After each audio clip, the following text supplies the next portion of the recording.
Básicamente los puntos se va a tratar de cómo la educación está relacionada con los títeres o a través de los títeres dentro del marco curricular de cada país. En esta ocasión voy a presentar quien va a liderar la mesa. Va a ser la maestra María Elvira Zavala, licenciada en Educación Artísticas y estudios de posgrado en Educación por el Arte y Ciencias de la Educación. Inició su carrera artística de niña al lado de su padre en la agrupación Teatro Infantil Cantuta, para más adelante titularse como actriz profesional y pedagoga teatral. Actualmente se desempeña principalmente en el ámbito universitario como directora y docente de teatro y títeres. Bien, damos inicio a esta conversación. Gracias. Buenas tardes. Ante todo, dar la bienvenida a los artistas titiriteros, maestros que desarrollan esta disciplina, esta expresión que cautiva tanto a niños como a adultos. Y en esta oportunidad ellos están aquí para transmitirles su experiencia y con ellos también desplegar una serie de aprendizajes a partir, como repito, de la experiencia que ellos llevan desarrollando a nivel pedagógico y a nivel artístico. El propósito de este festival, y coincide con la fecha, con este fin de semana, es que el día sábado 21 es el Día Mundial del Títere. Quiere decir que en el mundo entero todos enfocan su mirada, su alegría, su entusiasmo en las distintas celebraciones que hay por el títere, por el Día Mundial del Títere. Es por eso que cada año, ya este es el tercer CHEATI, Títere Internacional, se realiza durante 4 o 5 días o más de una semana, porque después viajan a provincia, este conjunto de actividades que reúnen a artistas tanto nacionales como también extranjeros. Mañana está llegando a México, pasado está llegando a México, y ahora nos acompaña el maestro argentino, el maestro ecuatoriano y también nuestro gran maestro peruano que viene desde el sur de Tacna. Hoy vamos a hablar entonces de los títeres en la educación, porque es nuestro propósito también rescatar y resaltar el sentido pedagógico que tiene el trabajo con los títeres. Vamos a empezar entonces dando la palabra a cada uno de los ponentes, y para ello voy a referirme un poco a su experiencia y a su formación. En primer lugar tenemos entonces a mi derecha a Esteban Mauricio Ruiz Tapia, que viene desde el Ecuador. Él es director del grupo de teatro Títeres Zumbambico, coordinador de La Caracola, que es la Casa de Experimentación y Convivencia Artística. Él es un artista escénico ecuatoriano con más de 24 años de experiencia. Ha realizado estudios en la Escuela de Teatro de la Universidad Central del Ecuador, en la Facultad de Educación de Comunicación Social de dicha universidad. Lo que nos interesa entonces escuchar de Esteban Ruiz es básicamente cómo es que él ha ido desplegando este trabajo a lo largo de los 24 años. También tengo a mi izquierda a Juan Manuel Brea, en el mundo artístico conocido como Juanciño. Él es un actor titiritero, egresado de la Escuela Taller Municipal de Actores Titiriteros de Avellaneda en Buenos Aires, miembro de la compañía de títeres El Clavicordio Caleidoscopio desde el 2006 hasta la actualidad. Ya en el 2008 funda la compañía de títeres Mate de Luna, que es la que nos está acompañando en esta oportunidad. Se dedica al desarrollo de diferentes técnicas de títeres, teatro de objetos y talleres para niños y adultos. Y luego del conversatorio tendremos la presentación de Perú y tendremos la presentación de Juanciño, ¿no? Entonces también tenemos acá al maestro David Ortiz, que viene desde Tacna, y él es egresado como docente de educación básica regular en la Normal de Tacna. Además realizó estudios de segunda especialización en formación magisterial en la Universidad Católica, un posgrado en la Universidad San Agustín y cursos de especialización en la Escuela de Arte Dramático. Actualmente es director del grupo de teatro La Pandilla de Tacna, que este año está celebrando 30 años de fundación con más de 1000 funciones artísticas en mimo, teatro, marionetas y títeres. Es autor del libro Los títeres, vivencia, expresiones e identidad. Entonces tenemos a 3 maestros titiriteros de una trayectoria bastante importante, amplia, que el día de hoy van a compartir su experiencia. Básicamente lo que tratamos de rescatar acá es cuál es la visión del títere en el aula, cómo es el trabajo de los títeres en el aula y en cada uno de los lugares, tanto en Perú, en Argentina, en Ecuador, cómo es que esto está contemplado dentro de la estructura curricular y si realmente se llega a ser efectivo y en qué medida dentro de la educación formal. Por otro lado tenemos entonces los títeres también como otra forma de educación ya en la comunidad. ¿Cuál es la relación de los títeres, el trabajo de los títeres en la comunidad, ¿no? Desde el punto de vista pedagógico? Entonces voy a dar en primer lugar la palabra a Esteban Ruiz, que viene desde Ecuador, y tiene 15 minutos para exponer a partir de su experiencia estos puntos que son de nuestro interés. Fuertes palmas para poder recibirlo. Muy buenas tardes, un saludo a todas las personas presentes, a los compañeros que están en la mesa, a la maestra. Bueno, vamos a intentar ser lo más breves y concisos del caso. De pronto, el inicio, la entrada para esta exposición de títeres suene muy frío, muy técnico, ya que por nuestra propia naturaleza no estamos por lo general atrás de una mesa exponiendo, sino estamos con los títeres actuando y que ellos sean los que demuestren nuestro trabajo, ¿no? Pero hoy creo que vamos a hacer una excepción y vamos a lo técnico, a lo académico, ¿no? Y sin quitar lo poético y lo estético también. Bueno, nosotros como Grupo La Caracola, como Grupo de Títeres Umbambico y alguna gente que articulamos en el centro histórico de Quito, básicamente donde desarrollamos nuestro trabajo, lo hemos venido desarrollando desde hace mucho tiempo. Consideramos que el hacer arte, no solo títeres, es un acto político. Es un acto político, es un acto revolucionario y es un acto afectivo, ¿sí?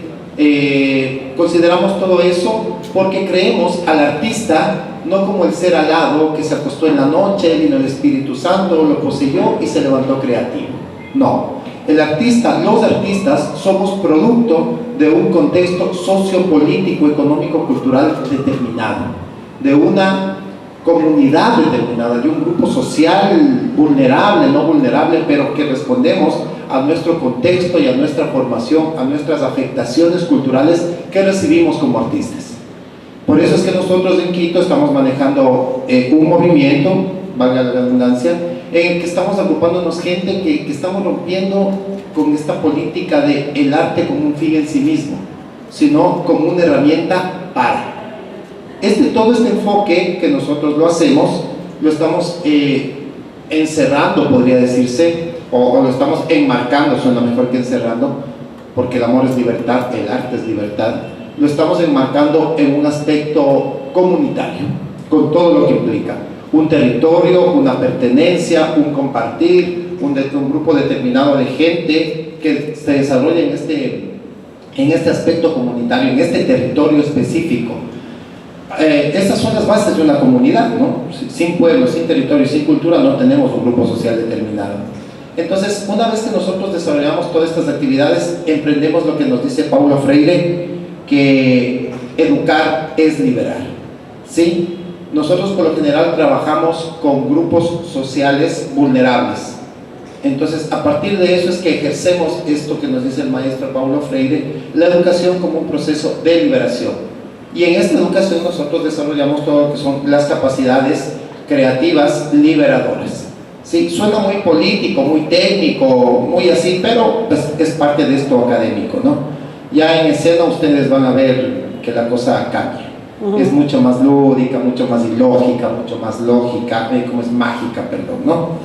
Entonces, a partir de eso es que nosotros empezamos esta visión que tenemos de la utilización del títere con toda la base de requerimientos poéticos y estéticos para ser utilizado como un instrumento de aporte comunitario. Entonces nosotros no enfocamos al títere solo como la intervención, porque de acá se vuela mucho, ¿no? Dice, hay grupos en Quito que te dicen, bueno, nos vamos al barrio de la Ferroviaria, que es un barrio muy popular, un poco peligroso, una cosa, no sé, algún barrio por acá que sea así, medio peligroso, medio popular, ¿no? Entonces, todos, ¿ya? Entonces es como que vas a ese barrio, das un taller de títeres cada mes, cada 15 días y dices que haces trabajo comunitario. No, eso no es hacer trabajo comunitario, eso es hacer una intervención artística en un barrio comunitario. El trabajo comunitario va de la mano, el arte comunitario no puede ir desligado del desarrollo comunitario, porque si no simplemente estamos siendo agentes externos de nuestra comunidad, que somos los iluminados con preparación artística y que vienen a decirles qué bonito que es el teatro, los títeres, la música, el clown, cualquier cosa.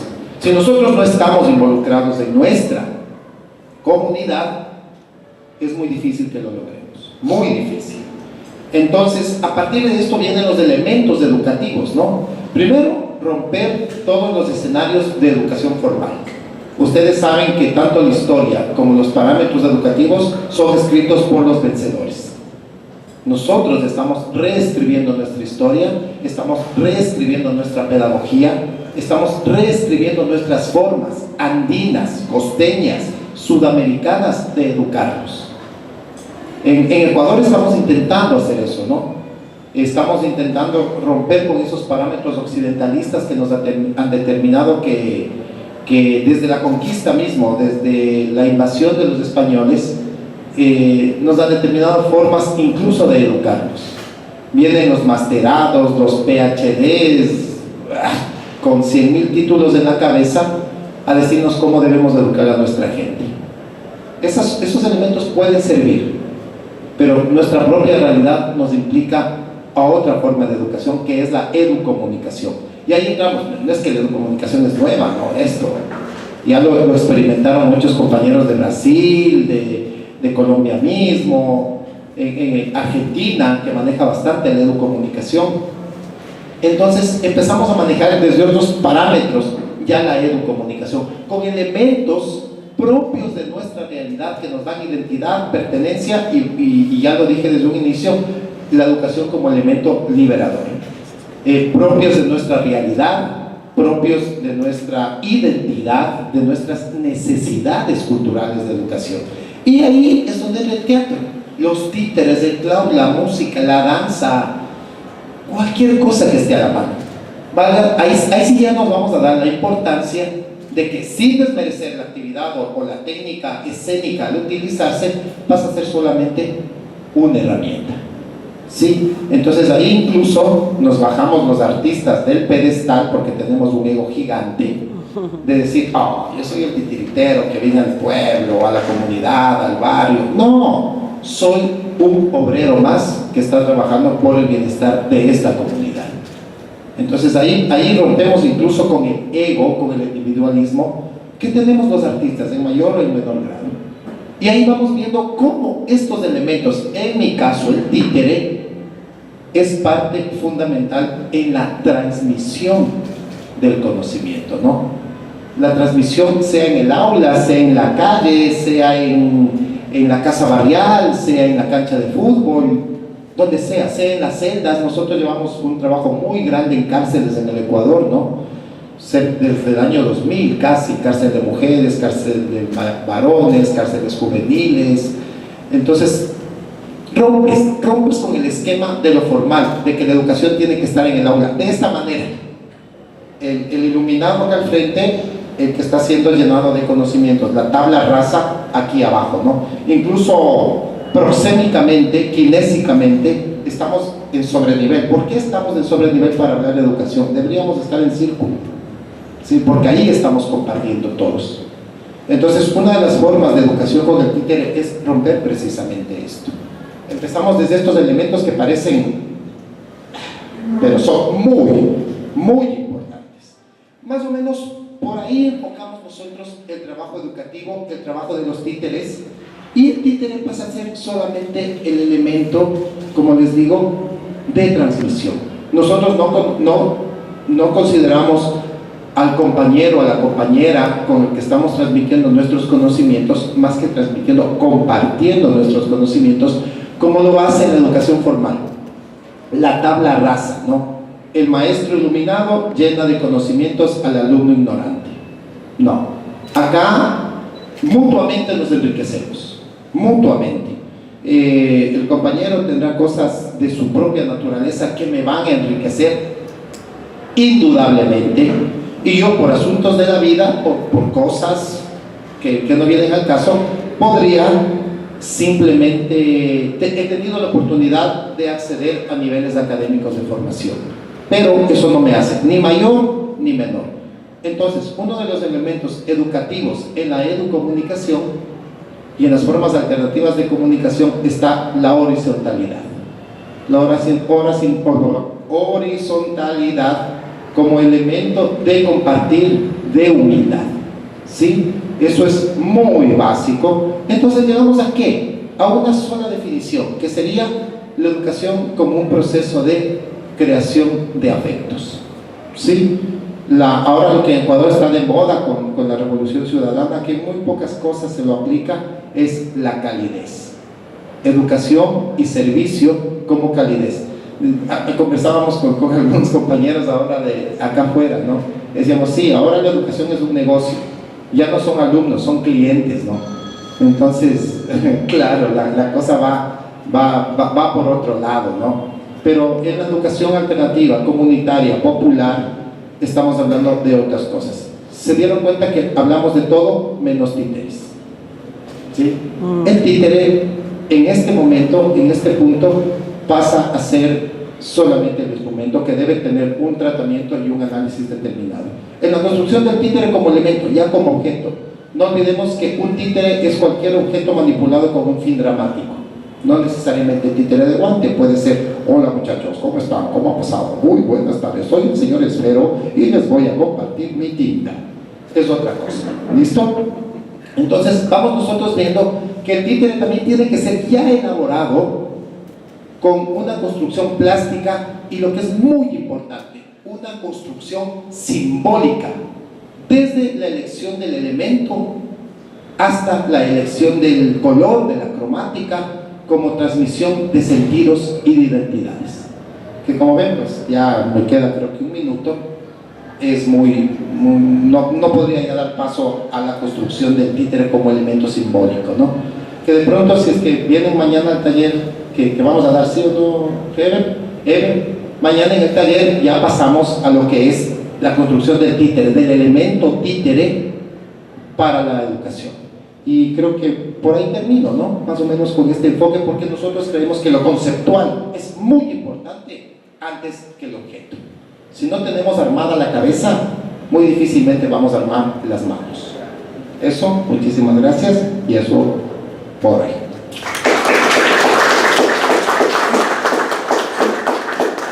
Bien, entonces ahora vamos a escuchar a Juancillo Brea. Gracias. Hola, vamos con esto, buenísimo. Ahí está. Hola, buenas tardes, muchas gracias por compartir acá este espacio teórico, ¿no? Estamos acá compartiendo del mundo de los títeres. ¿Por qué digo teórico?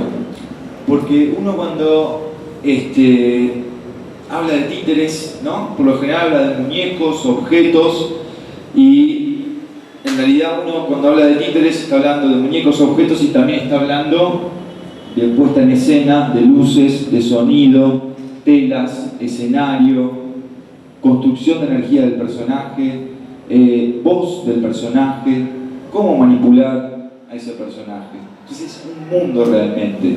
Yo les quería compartir que, por ejemplo, esta es una revista que sale en Argentina, que la saca un grupo de titiritores argentinos que se llama El Telón, que se llama Juancito y María. Y realmente es una revista espectacular. Cuando uno está... Esto de los títeres es un viaje de ida. Si ustedes le toman un poquito de gustito, si se meten un poquito más, nunca más van a salir del mundo de los títeres. Se los digo por experiencia de muchos colegas. Bueno, esta revista va a empezar a salir ahora este año en formato digital. Así que se pueden contactar con Quique y recibirla. Esta revista, ¿tenés un chiquito acá, por favor? Gracias, ahí está. En esta revista hay mucho material teórico, con lo que estamos hablando acá. Por ejemplo, memoria de un títere olvidado, y cuenta qué es lo que le pasa a un títere cuando ya el titiritero se olvida de ese títere. ¿Qué es lo que le ocurre, ¿no? Al titiritero y al títere. Después, en la soledad del escenario, otro texto teórico, un titiritero, Alberto Lozada. Después, acá tenemos también un reportaje a Inés Pasic, una titiritera que es belga, pero está radicada acá en Perú, que realmente es una grosa, y hace títeres con el cuerpo, así. Acá otro texto que también está bueno, se llama Rupturas de Escala, una titiritera que se llama Brunella Frulli, también.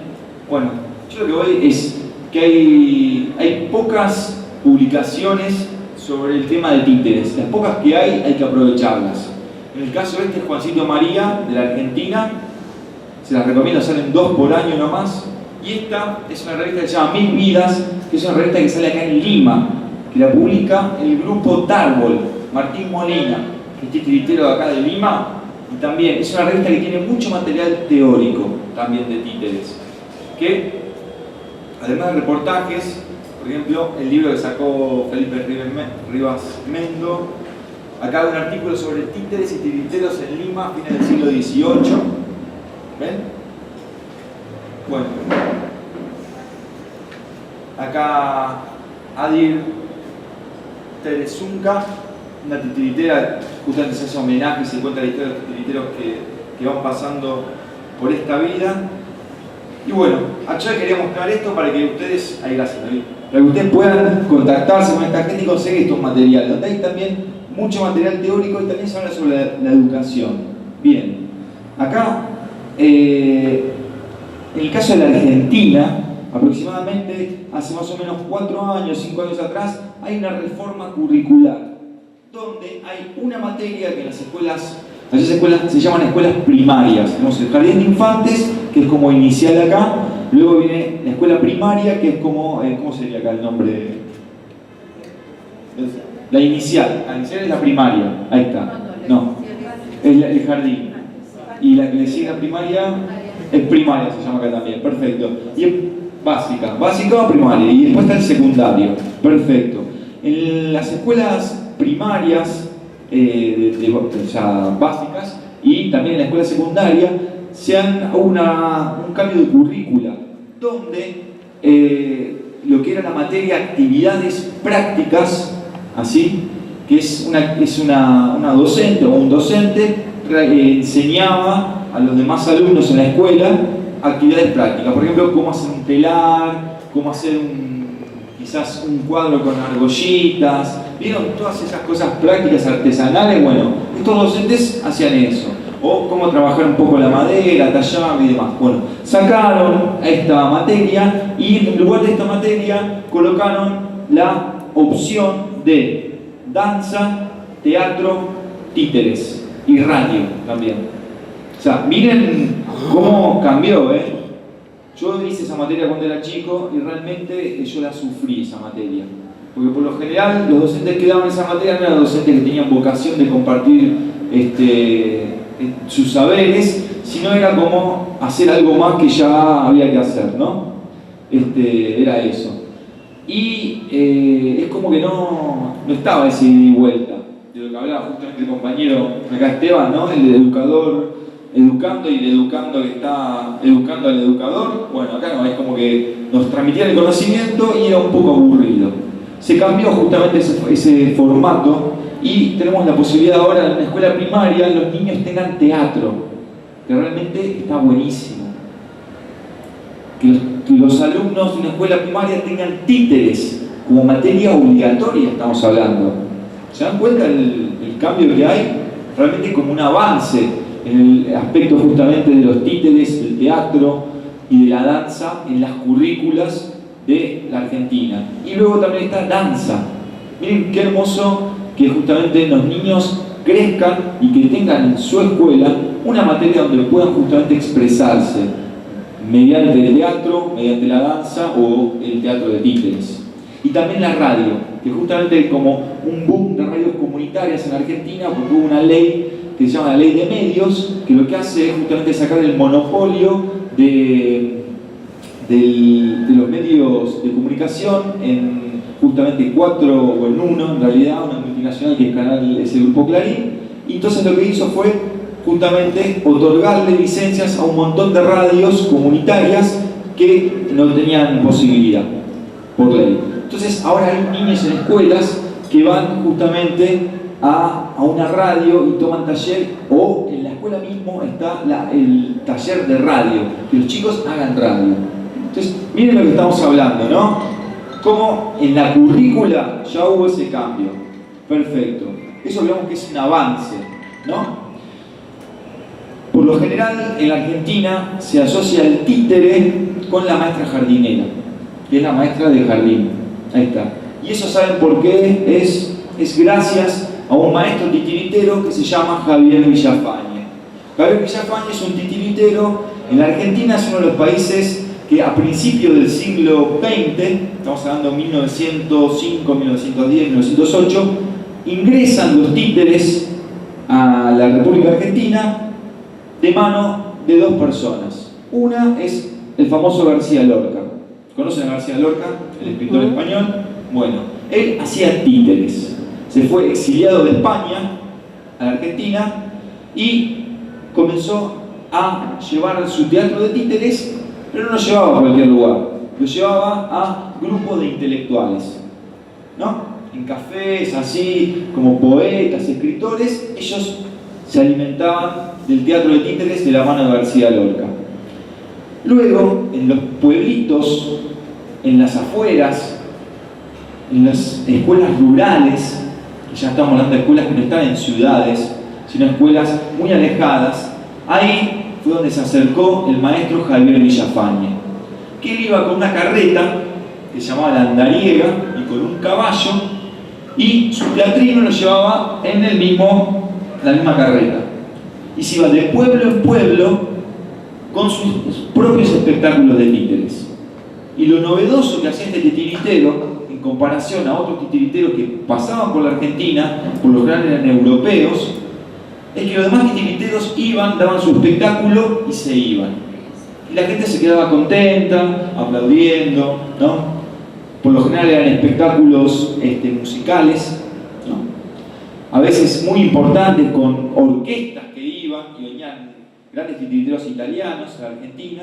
Bueno, Javier Villafañe lo que hacía era, daba su función de títeres y él daba un taller de construcción y de manipulación de títeres para las maestras y para los alumnos que estaban en esa escuela rural, que estaban en ese jardín. Miren lo novedoso, estamos hablando del año 1918, 1920, y este hombre no solo daba su espectáculo, sino que daba una semillita, dejaba una semillita en ese lugar. Por eso, después pasados 30 años, muchos niños que vieron a Javier Villafañe actuar decidieron hacer títeres,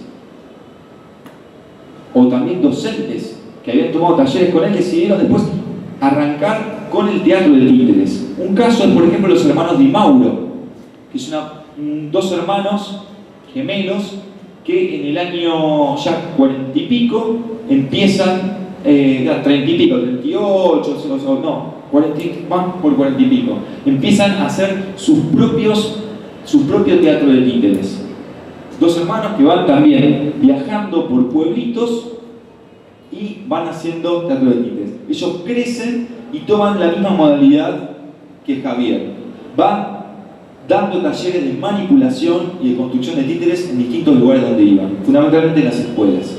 Y lo que hacían también ya en la década, estamos hablando de la década del 60, es formar escuelas de titiriteros en distintos lugares del país. ¿Esto por qué es importante? Porque estamos hablando de la educación, ¿no? Estas escuelas de titiriteros eran escuelas formales, estamos hablando. Escuelas donde un municipio estaba pagando el sueldo de un docente, en este caso un docente de títeres. Y luego lo que hacían era conformar elencos, para que justamente esa ciudad o ese pueblo tenga su elenco de titiriteros, para que puedan llevar los espectáculos de títeres a distintos lugares. Miren lo novedoso. ¿Yo por qué traigo esto?